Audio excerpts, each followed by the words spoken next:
պայթեց երկինքը հզոր Արցախի, նոր ցնցում ապրեց Արցախ աշխարհը, Սուրբ հողը պատվեց վարոդի հոտով, ցասումով լցվեց հայոց զինվորը։ Եվ անհավասար այս դաժան մարտում բազում հոգիներ երկինք բարձրացան, նրանք բազմեցին մեծ տիեզերքում, որ լուսավորեն հաղթության ճամփան, միախառնվեցին հայրենիաց հողին, նահատակվեցին հերոսի վարքով և զգոնացրին համայն աշխարհին,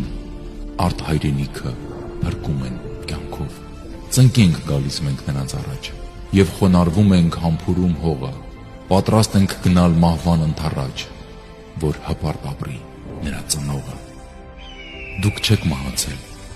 դուք կապրեք հավերժ, ընդմիշտ մաքրել եք երկինքն ու գետին, ձեր խնկաբույրը կսուրա անվերջ, էրնեք ձեզ ծնած հերոս մայրերի։